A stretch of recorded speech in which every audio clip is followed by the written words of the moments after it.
नमस्कार साथियों, मैं हूं मनीष राठौर और आज के हमारे एक और नए वीडियो में आपका एक बार फिर से स्वागत है। आप देख रहे हैं मनीष राठौर यूट्यूब चैनल। आज के इस वीडियो में हम लोग टॉप 5 APS आईडी या APS कंपनीज के बारे में आज के इस वीडियो में डिस्कस करने वाले हैं।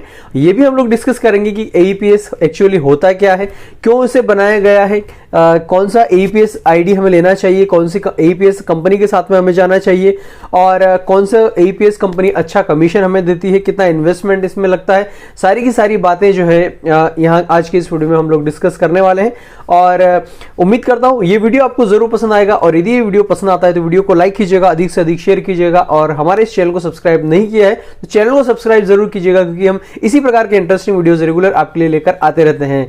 सबसे पहले यहाँ पर मैं आपको बता दूं कि एक्चुअल में APS होता क्या है, और उससे पहले मैं आपको ये बताना चाहूंगा कि यदि आप बैंकिंग सर्विसेज के साथ जुड़कर अपने घर बैठे या ऑलरेडी यदि आपने कोई शॉप रन करके रखी है, यदि आपकी कोई शॉप है या नहीं भी है तो आप एक छोटा सा शॉप ले सकते हैं रेंट पर, और उसके बाद जो है बैंकिंग सर्विसेज से जुड़कर जो है अच्छा खासा अपना कमीशन अर्न कर सकते हैं, अच्छा खासा पैसा कमा सकते हैं और अपने बिजनेस को ग्रो कर सकते हैं। एक्चुअली APS होता क्या है? APS का फुल फॉर्म होता है आधार इनेबल्ड पेमेंट सिस्टम। और ये APS जो है आधार इनेबल्ड पेमेंट सिस्टम किसने बनाया है? तो जो RBI है हमारे देश में, जो रिजर्व बैंक ऑफ इंडिया है, RBI ने और इसके जो साथी बैंक हैं उन सभी ने मिलकर ये प्लानिंग करी और APS को जो है यहां पर बनाया गया। APS बनाने का मुख्य कारण क्या था ये भी मैं आपको बता दूं कि जैसे कि अभी हम लोग देख रहे हैं हाल ही में हमारे देश में जो बैंकों में भीड़ जो है लगातार बढ़ती जा रही है। हम लोग देख रहे हैं कि हमारे देश में जो हमारे देश के प्रधानमंत्री हैं मोदी जी, वो चाहते हैं कि हमारे देश के प्रत्येक नागरिक के पास उसका बैंक का एक अकाउंट हो, बैंक खाता हो। और अभी आप देख रहे हो कि जनधन खाते जो है अधिक से अधिक खोले जा रहे हैं, हर एक व्यक्ति का जनधन खाता खोला जा रहा है। अब ऐसे में बैंक तो उतने ही है जितने ऑलरेडी है, लेकिन अब खाते बढ़ते जा रहे हैं। ऐसे में क्या हो रहा है कि बैंकों में भीड़ बढ़ती जा रही है, बैंकों के ऊपर बर्डन बढ़ता जा रहा है, लोड बढ़ता जा रहा है। इसके अलावा जो कस्टमर है, जो नागरिक है, वो उसको ज्यादा जो है परेशानी आ रही है, बैंक में खड़े रहने में, लाइन में लगना पड़ रहा है, समय उसका खराब हो रहा है और पैसा भी खराब हो रहा है, क्योंकि एक जगह से दूसरी जगह यदि वो दूसरे शहर में ट्रेवल करके जा रहा है तो पैसा अलग खर्च कर रहा है। सबसे बड़ी बात होती है पैसा और समय वो खर्च कर रहा है, फिर भी उसको जो है सुविधा नहीं मिल पा रही है। ऐसे में जो है RBI के द्वारा स्टार्ट किया गया है APS। APS क्या होता है? एक प्रकार का मिनी कियोस्क हम लोग कह सकते हैं या मिनी बैंक कह सकते हैं, जिसके द्वारा आप जो है किसी भी कस्टमर का अंगूठा यानी कि थंब लगाकर उसका पैसा जमा कर सकते हैं, पैसा निकाल सकते हैं, एक खाते से दूसरे खाते में पैसा ट्रांसफर कर सकते हैं। इसके अलावा रिचार्ज कर सकते हैं, यदि कोई बिल पेमेंट करना हो तो वो आप कर सकते हैं। इस प्रकार की काफी सारी सर्विसेज जो है APS कंपनीज के थ्रू मिलती है। अब यहां पर मैं आपको बताऊं कि APS कंपनीज भी काफी सारी हो गई है इंडिया में, सैकड़ों कंपनियां हैं, लेकिन काफी सारी मैक्सिमम कंपनियां जो है फ्रॉड करती है। यानी कि एक बार यदि पैसा आपका उसमें आपने ट्रांसफर किया, अटक गया, तो उसके बाद आप भूल जाइए पैसा। तो अब आप यदि ऑलरेडी APS आईडी या APS कंपनी के साथ में ऑलरेडी काम कर रहे हैं तो ये तो भी वीडियो आपके लिए काफी ज्यादा इंपॉर्टेंट है। यदि आप लेने की प्लानिंग कर रहे हैं, आपका बिजनेस सेटअप करने की प्लानिंग कर रहे हैं, तो भी ये वीडियो आपके लिए काफी ज्यादा इंपॉर्टेंट है। क्योंकि मान लीजिए आपने ऐसी कोई कंपनी लेकर रखी है पहले से, ऐसी कोई APS आईडी पहले से लेकर रखी है जो आपको नहीं लेना चाहिए, और आपने लेकर रखी है, आप काम कर रहे हैं, अभी आपको कोई प्रॉब्लम नहीं आई, हो सकता है आगे जाके आपको प्रॉब्लम आ जाए, आपका पेमेंट फंस जाए, और हो सकता है उसका कोई कस्टमर सपोर्ट ही नहीं हो, कस्टमर केयर नंबर ही नहीं हो, और पैसा अगर फंस गया तो आप ऐसे में फिर आपको जो है परेशान हो जाएंगे। तो ऐसा भी हाल ही में एक वाकया हुआ है, वो भी मैं आपको सुनाऊंगा। अभी एक्चुअल में क्या हुआ कि मुझे हमारे एक रिटेलर ने मुझे मैसेज किया था कि उसने पहले से कोई एक आईडी ले रखी थी, कोई नाम था कंपनी का योनो पे करके था, योनो पे या ऐसे ही कुछ करके था। जैसे एक SBI का आता है तो योनो आता है, SBI का आता है, लेकिन एक और जो है योनो पे करके एक और कंपनी है जो कि APS आईडी चलाती है।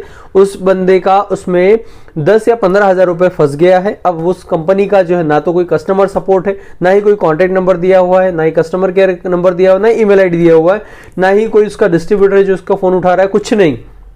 यानी कि कुल मिलाकर उसका पैसा फंस चुका है। उसके बाद जो है उसका मेरे पास मैसेज आया था और मैंने उसको बताया कि इस प्रकार की जो है कोई भी कंपनी यदि आप लोग लेते हैं तो उसके पहले आपको इंक्वायरी करना चाहिए, ये गलती आपकी थी। अब फिर भी मैंने कोशिश की है, उसके लिए जो भी है बनता है, मैं जो भी कोशिश कर पाऊंगा वो करता हूं। चलिए अब हम लोग यहाँ पर बात कर लेते हैं टॉप एईपीएस कंपनीज के बारे में। पहले तो हम लोग को ये देखना चाहिए कि हम लोग को कोई भी एईपीएस आईडी लेने के पहले किन बातों का हमें ध्यान रखना चाहिए।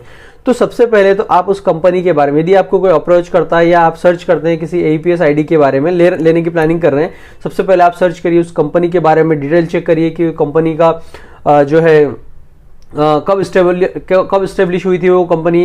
इसके अलावा आप देखिए कि उसका कस्टमर सपोर्ट कैसा है, कस्टमर केयर कैसा है, कस्टमर नंबर दिया भी है कि नहीं दिया है, उसकी वेबसाइट प्रॉपर वर्क कर रही है या फिर नहीं कर रही है। इसके अलावा वो कमीशन कैसा दे रही है। पता चला है कि बहुत ज़्यादा कमीशन भी दे रही है वो कंपनी, बहुत ज़्यादा कमीशन दे रही है और फ्री में आपको आईडी दे रही है। तो ऐसे में आप सोच सकते हैं कि यार वो कुछ ना कुछ गड़बड़ है, यानी कि फ्री में आईडी दे रही है और कमीशन भी सबसे ज़्यादा दे रही है, कंपनी भी नहीं है। तो ऐसे में आपको सोचना चाहिए कि यार ये कंपनी ऐसा क्यों कर रही है। अभी ये फ्री में आईडी दे रही है, कमीशन भी ज़्यादा दे रही है, तो कोई ना कहीं जो है गड़बड़ हो सकती है। तो इन बातों का आपको ध्यान रखना है कि आपको कस्टमर केयर का है या कस्टमर सपोर्ट आप जरूर देखिए। इसके अलावा जिससे भी आप आईडी लेते हैं, एक तो आप डायरेक्टली आईडी यदि आप लेते हैं तो भी आप बहुत ज़्यादा इंक्वायरी करिए उस कंपनी के बारे में, उसके बाद ही आप जो है आईडी लें। और इसके अलावा कोई डिस्ट्रीब्यूटर से यदि आप आईडी ले रहे हैं तो सबसे पहले तो डिस्ट्रीब्यूटर से आप बात करें कि आपको फ्री में आईडी देने के बाद, यानी कि आपके पास आईडी पासवर्ड आ जाए, तो उसके बाद जो है पेमेंट यदि करना होगा तो आईडी पासवर्ड देने के बाद ही पेमेंट करें आप उसको। अदरवाइज हो सकता है कि वो आपका पेमेंट भी ले लें और आपका आईडी भी नहीं बनाए। तो ऐसे में आप कोशिश कीजिए कि आप पहले आईडी बनवा लें और आईडी बनने के बाद आप जो है उसे पेमेंट करें। चलिए, एक चीज और ये भी आपको ध्यान रखनी है कि काफी सारी जो लोग हैं, काफी सारे डिस्ट्रीब्यूटर है, सुपर डिस्ट्रीब्यूटर है, आपको रिटेलर आईडी जब देते हैं तो आपको फ्री में दे देते हैं। चलिए ठीक है, हम आपको आईडी भी फ्री में देंगे, कोई दिक्कत नहीं। तो आप ये मत देखिए कि आईडी फ्री में मिल रही है, आप हमेशा ये देखिए कि ये डिस्ट्रीब्यूटर मुझे सपोर्ट करेगा या फिर नहीं करेगा। यदि आगे मुझे कोई प्रॉब्लम आती है, मेरा पैसा फंसता है, तो आगे ये जो डिस्ट्रीब्यूटर है मुझे सपोर्ट करेगा या फिर नहीं करेगा।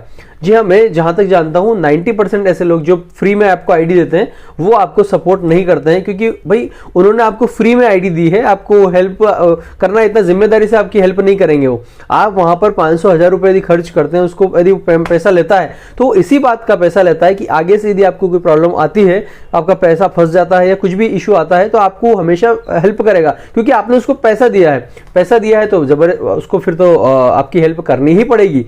अदरवाइज आप यदि फ्री में काम करेंगे और फ्री में वो लोग इतना जो है सीरियसली आपको लेंगे नहीं, और हो सकता है कि आपको फ्री में आईडी दे रहे हैं, आपका पैसा आगे फंस गया तो फिर आप किसके पास जाएंगे। इसीलिए आप जिसको भी देते हैं, मिनिमम जो भी पैसा लगता है उस बंदे के बारे में आप जांच पड़ताल करें अच्छे से कि ये बंदा कैसा है जिससे आपने आईडी ले रहे हैं, वो बंदा कैसा है उसके बारे में थोड़ा सा आप सर्च करें।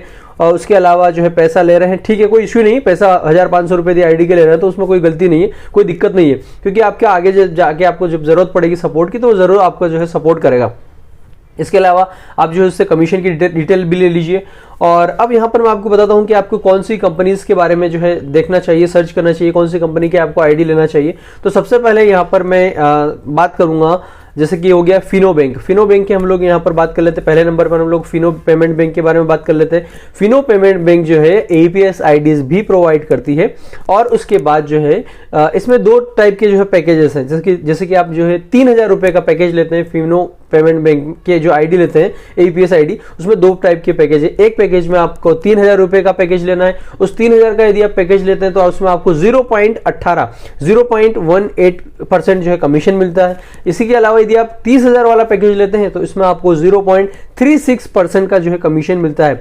लेकिन फिनो पेमेंट बैंक में मुझे एक बात अच्छी नहीं लगी कि इसमें कमीशन काफी कम मिलता है जब हम लोग रिचार्ज करते हैं। जब हम लोग रिचार्ज करते हैं, चाहे वो डीटीएच रिचार्ज हो, चाहे वो मोबाइल रिचार्ज हो या कोई भी अदर रिचार्ज हो, तो हमें वहां पर कमीशन लगभग न के बराबर मिलता है। तो ये मुझे वहां पर थोड़ा सा ठीक नहीं लगा। बाकी ये जो है लगभग नंबर 1 पे जो है ये कंपनी आती है। इसके बाद यहां पर मैं दूसरी कंपनी की बात करता हूं, आरएनएफआई कंपनी के बारे में। आरएनएफआई रेलीपे कंपनी के बारे में यहां पर मैं आपसे बात करता हूं।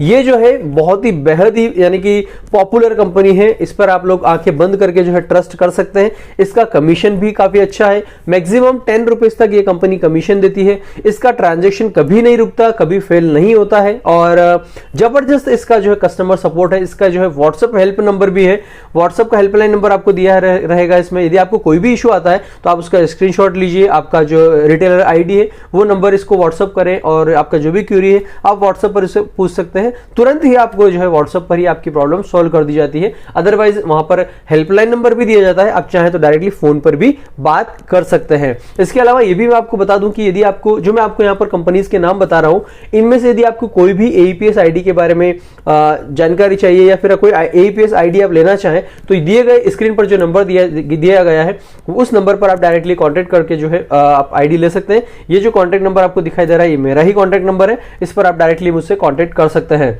तीसरे नंबर पर जो कंपनी आती है वो आती है CSC DigiPay। जी हाँ दोस्तों, यदि आपके पास कॉमन सर्विस सेंटर यानी कि CSC है तो आप DigiPay के साथ मिलकर काम कर सकते हैं।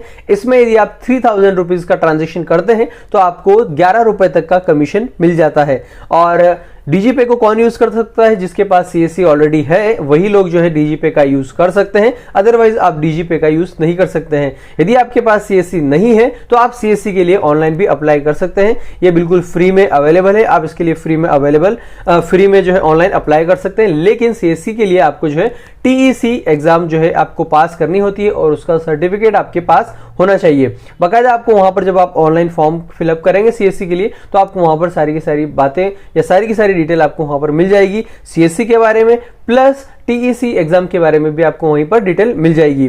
तो आप जो है अप्रोच कर सकते हैं CSC DigiPay को। चलिए अब नेक्स्ट जो कंपनी है उसके बारे में हम लोग यहां पर डिस्कस कर लेते हैं। फोर्थ नंबर पर जो कंपनी आती है वो आती है स्पाइस मनी। तो स्पाइस मनी भी बेहद एक शानदार कंपनी है, इसका कस्टमर सपोर्ट भी अच्छा है, इसकी सर्विसेज भी काफी अच्छी है और इसमें जो है कमीशन अच्छा खासा आपको कमीशन मिल जाता है। यदि आप 3000 रुपीज का जो है यहाँ पर ट्रांजेक्शन करते हैं तो आपको लगभग 6 रुपए के समथिंग जो है यहाँ पर कमीशन मिल जाता है। प्लस आपको जो है यहाँ पर जब आप रिचार्ज करते हैं, चाहे वो मोबाइल में हो, DTH या कोई अदर रिचार्ज हो, उसमें आपको 2% तक जो है कमीशन मिल जाता है। अब यहाँ पर हम लोग 5वें नंबर पर जो बात करते हैं वो भी बहुत ही शानदार कंपनी है, बेहद ही पॉपुलर कंपनी है। इस कंपनी का नाम है PayNearby। 5वें नंबर पर आती है PayNearby। इस कंपनी का कमीशन भी जो है लगभग स्पाइस मनी का जैसा ही है। इस कंपनी में जो यदि इसकी सर्विसेज भी अच्छी है, इसका कस्टमर सपोर्ट भी बेहद शानदार है, कोई प्रॉब्लम नहीं आती, कोई ट्रांजेक्शन में कोई प्रॉब्लम नहीं आती, कोई पैसा आपका अटकता नहीं कहीं पर भी। इसमें जो है आप यदि आपका 3000 का यदि कोई ट्रांजेक्शन करते हैं तो आपको 6 से 7 रुपए के समथिंग जो है इसमें कमीशन मिल जाता है। साथ ही आप यदि रिचार्ज करते हैं किसी मोबाइल पे, DTH पर या अदर कोई रिचार्ज करते हैं तो आपको 2.50 यानी कि 2.5% तक जो अच्छा खासा आपको इसमें कमीशन मिल जाता है। तो टॉप 5 कंपनीज मैंने आपको यहां पर बताई है। उम्मीद करता हूं आपको जो है ये वीडियो पसंद आया होगा। इनमें से यदि कोई भी आइडिया आप लेना चाहें तो स्क्रीन पर दिए गए कॉन्टैक्ट नंबर पर आप मुझसे संपर्क कर सकते हैं और इसी प्रकार के इंटरेस्टिंग वीडियोज देखने के लिए आप हमारे साथ बने रहिएगा मनीष राठौर यूट्यूब चैनल पर। चलिए इस वीडियो में फिलहाल इतना ही, फिर से मुलाकात होगी हमारे अगले वीडियो में। Thank you very much. जय हिंद, जय भारत, वंदे मातरम।